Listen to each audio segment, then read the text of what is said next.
I am very happy to see that the universities are playing a critical role, and our professors are doing a very good job in informing decision-making in government through research, because we do not want to crop in the dark, guessing what we want to do.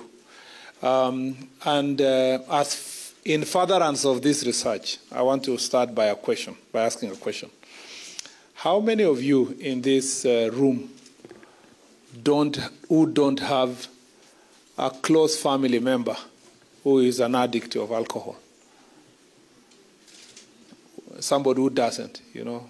And I'm not raising my hand, so I'm just asking. You raise your hand. Yeah. So we all have close family members, yeah, who are addicted. Okay. So it's a national problem.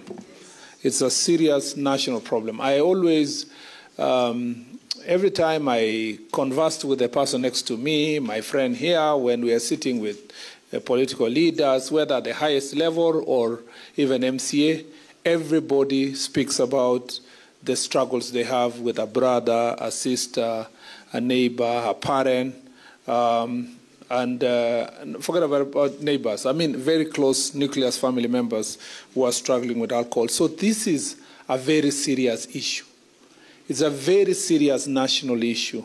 It's the greatest threat to the well-being of our country. It's a national security issue.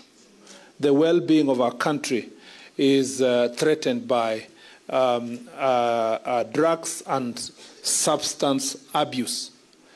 And so when we are here, we have a very serious national duty, and this function must be taken as serious as it should. And I thank the IG for saying that the relevant department needs to be upscaled to the level of anti-terror unit, because there is, if we calculate the number of people we've lost using terrorism, it is lesser than the people we lose every day because of drugs, alcohol, and substance abuse, meaning, therefore, that we must take this fight as serious as it should. I thank my friend Wanyama Chebusiri, who really recognizes that this problem is national, and he told us about his experience in his village, because another villager the other day was making this conversation about only his village, forgetting to appreciate that it's about the country. And we cannot make this conversation about your tribe, your village, your community.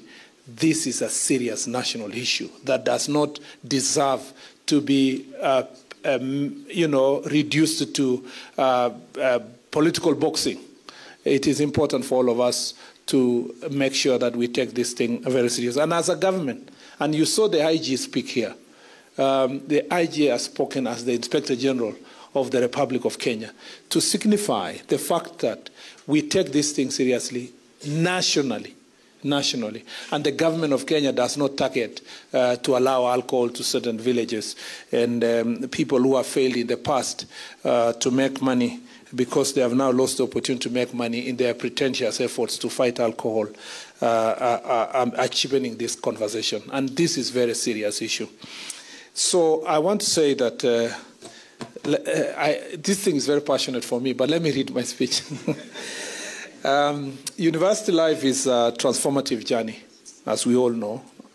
It's a time of self-discovery, intellectual growth, and social exploration. But it's also a time of vulnerability. The newfound freedom, the pressure to perform well in the academics, and the desire to fit in can sometimes lead our youth down to a very dangerous path. It is therefore with concern that I stand before you today as we launch the report on the status of drugs and substance abuse among university students in Kenya, which was done in 2024. This report is not just a document. It's a mirror reflecting the sad reality of the drug menace in our society, a wake-up call to our nation, and a roadmap to action. The timing of this launch is critical. As we celebrate the recent release of the Kenya Certificate of Secondary Education national examinations, thousands of young Kenyans are preparing themselves to transition to universities, a pivotal phase in their lives. This is a time of great promise, but also of vulnerability.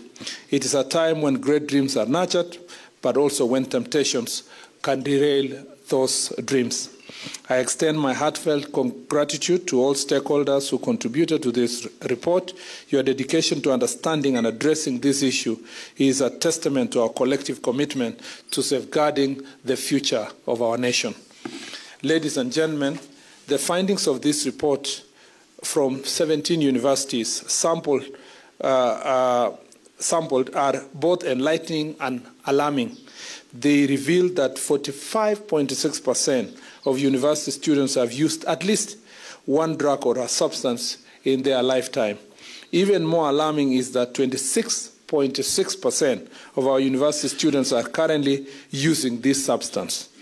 Alcohol, tobacco, cannabis, khat, and even emerging substances like methamphetamine and codeine syrup are finding their way into the life of our students.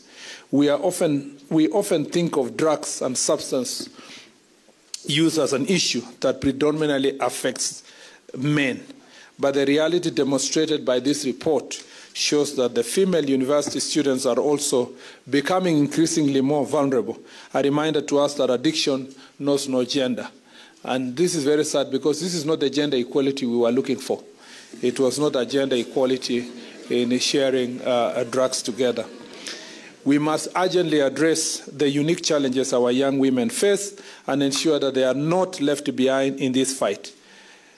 I know that NACADA is a step ahead on this through provision of free rehabilitation to female clients.